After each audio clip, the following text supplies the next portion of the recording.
Greetings, Graveyard Disciples, and welcome to another edition of Scared Sheetless. With no further ado, ladies and gentlemen, let the show begin. A few weeks ago, you'd probably recall I did a video on the Lisbon Town Hall, where I had the privilege of speaking with Anthony and Nancy about their investigation there. After I spoke to them, we started talking more about the possibility of joining their team, Northeastern Paranormal Investigations, or NEPI for short.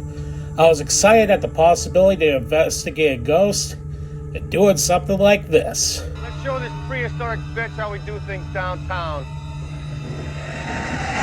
Nope. Oh, how ignorant I was in my youth. Due to the fact that this house has since been sold to new owners, I will not tell the address or give much of a description of this home to protect the privacy of the current owners. Plus, the previous owners, the ones who owned the place when we did the investigation, did not want their names released either.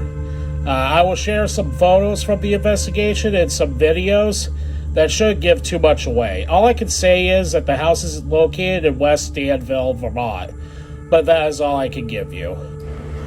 As for the hauntings of this home, we were told that there are two benches in the kitchen that were hot to the touch, despite there being no heat sources near them, as well as the floor being wet for no reason. It wasn't raining outside, nobody was watching anything, so they couldn't track any water in, nor were there any leaky pipes or anything of that sort.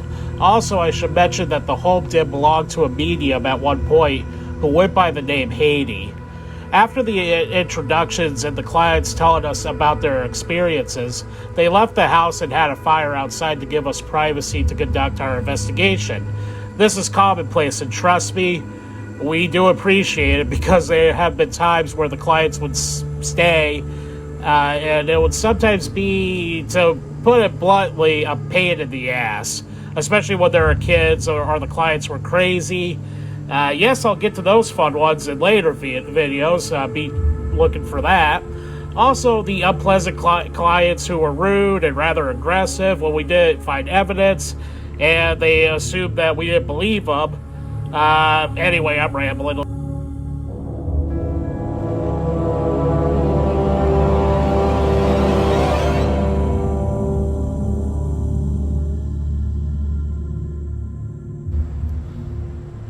During an EVP session, Anthony did feel someone touch him, and like true professionals should, he did check his surroundings and nothing was near him. But he did feel like something did touch him. A few minutes after this, something touched the back of my ankle, which is a little low. Maybe they have a ghost cat, or my senses were running wild, wanting something, anything to happen. That first investigation excitement may have gotten the best of me, but who knows for sure. At another point, Anthony said he saw a white figure poking its head around a doorway before ducking its head back inside. Anthony went to investigate and found nothing there. Moments later, Nikki, Anthony's wife and co-investigator, said she saw a figure behind me and snapped a photo. However, nothing showed up in the photo. It is rather creepy that something or someone was seen in back of me, only to vanish moments later. After comes the fun part, where we have to cycle through and listen to or watch everything we recorded, analyze every picture we took. Here is our findings for this house.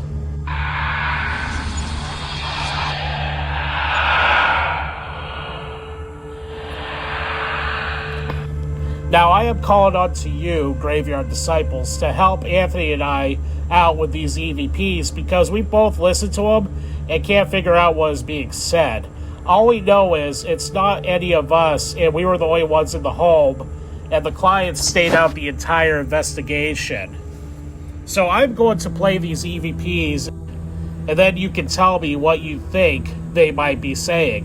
Who knows, maybe NEPI is wrong and it's not spirits at all, but do let us know what you think. We welcome any ideas, even if it's contradicted to what we're saying. Have a listen.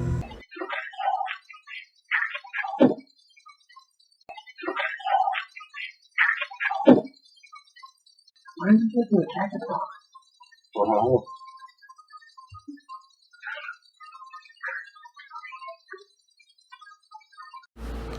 Let's listen to that again. I think I hear help me. Yes, how original, but that's what I hear. But everyone's different. What about you? Why don't you take the attack of God? Wow.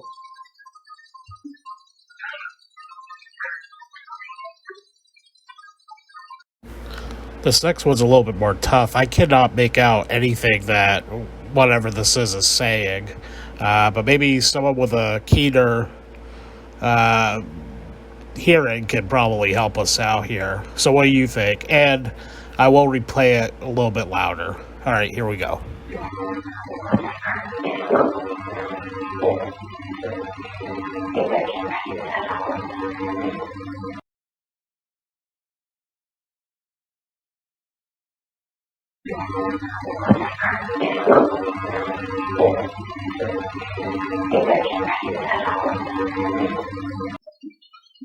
When you call that you just put your straight on his mouth and then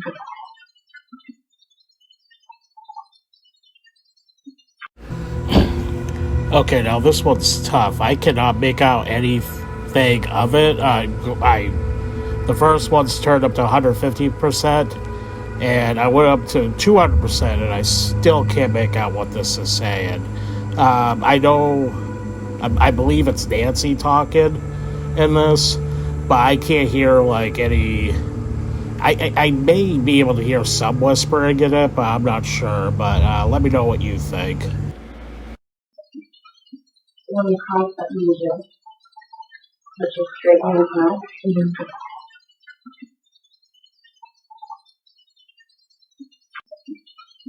when you call that you just put your straight on his mouth and then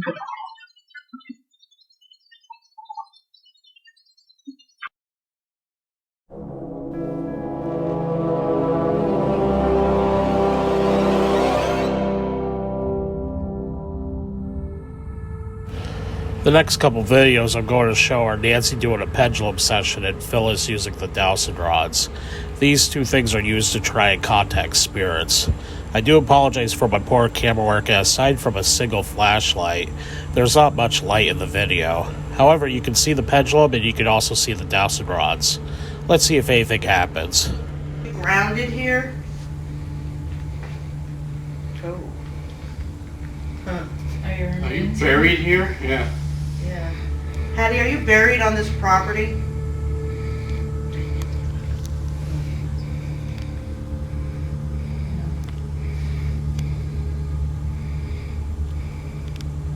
Are there bodies buried on this property? Are there any bodies buried on this property?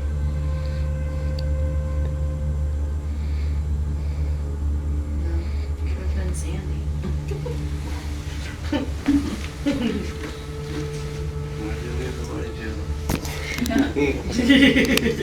Everybody always wants to know that.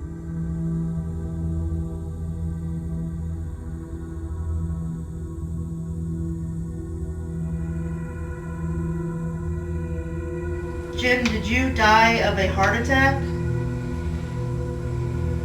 Yeah.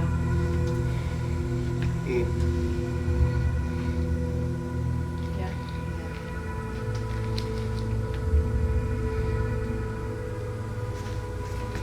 Oh, K2 just went too.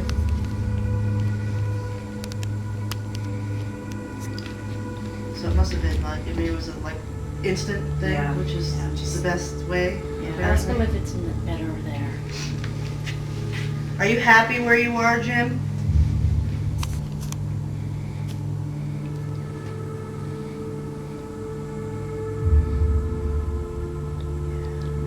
Did your mother pass too, you said? Yeah, I'm asking if he was What's your mom's with name? Teresa. Jim, are you with Teresa? Oh, Biggie has to hit my fingers. Ask him if he misses us. Do you miss?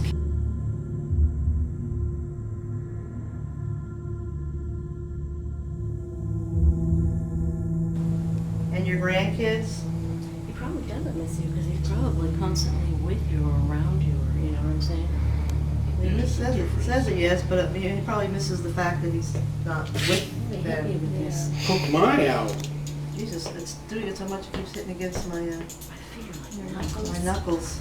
That's your brain. Why don't you sit on it and rotate? Ow. Could cause some problems. I think the inner strife within our... So I know some people are wondering, what about the Grim Reaper? You put it in the thumbnail, and you also put the title, Grim Reaper Caught. Where is it? Well, now we're going to get to it. You know, save the best farce for last.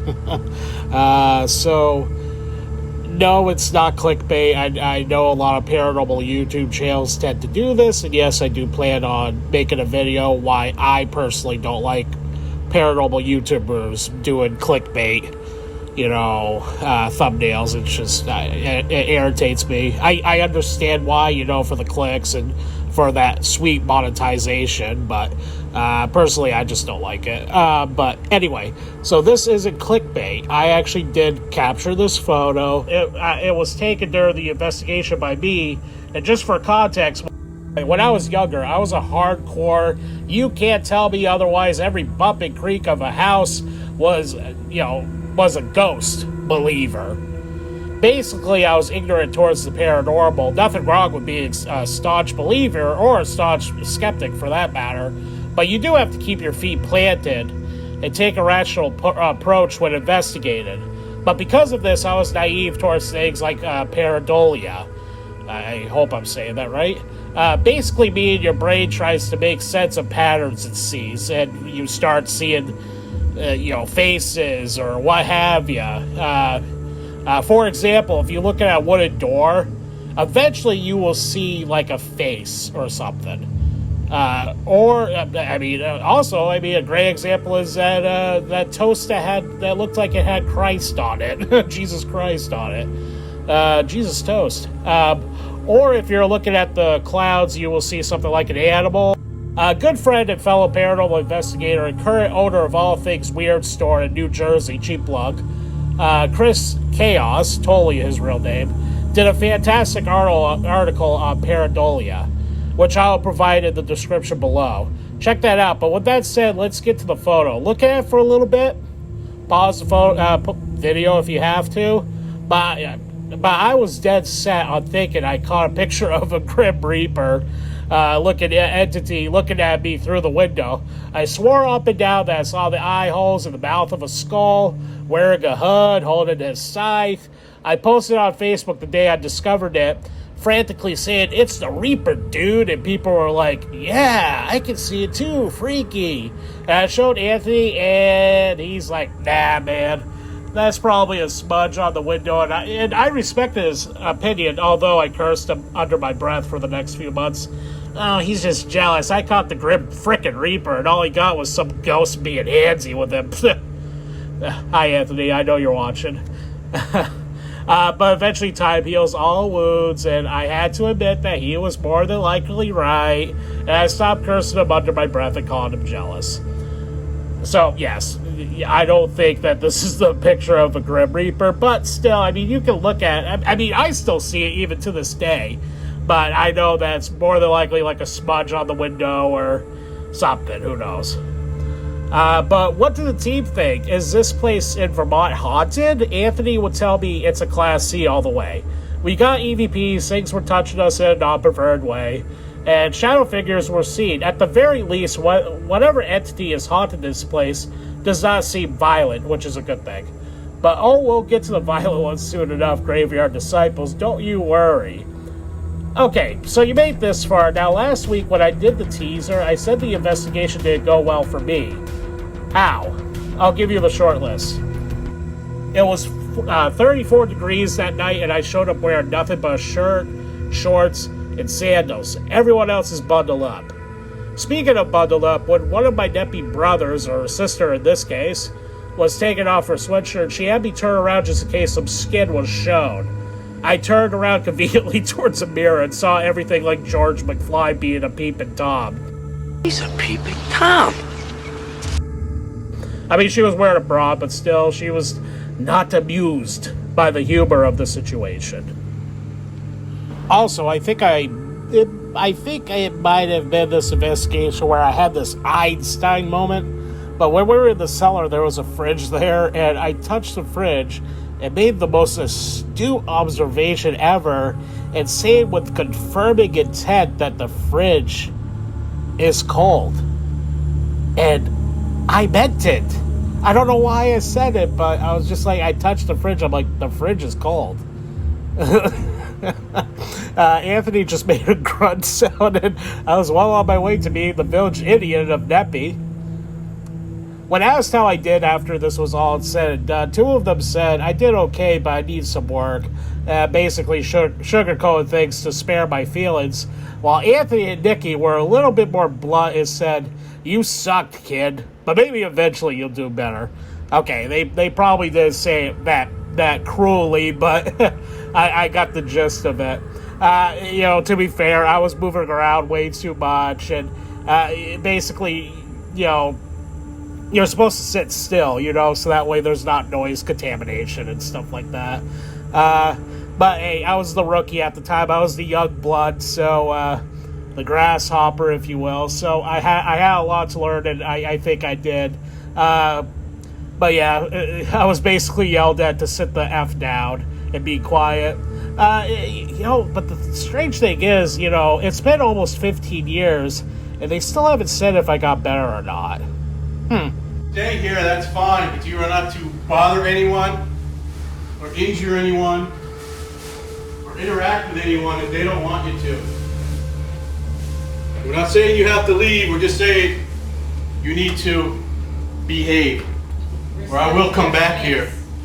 And let her know that Jim left lots of love here, and it's to stay here. This is a house of love. We'll get Jim to kick your astral butt out of this house. Teresa may come down too. But yes, that was my first investigation, but there's plenty more where that came from. Again, sorry I couldn't use that many images from the investigation, aside from a couple. But I try my best to respect clients' wishes as well as the privacy of the new owners, and that respect goes to everyone's house or businesses we've ever investigated. There are some who were open to me writing about it in the newspapers, but some want the details redacted and it's like kind of like a handshake NDA, Yeah, I'm not gonna. I'll write about the investigation, but I'm not gonna give clients' names or where it's located or anything like that, or the address at least. But there is some more details of this investigation that I did not cover in this video. I just felt it wasn't really important or anything like that. So if you want to read that, you can go to my website. Link is down below in the description. Thank you for watching, and keep it scary, Graveyard Disciples, and scare you later.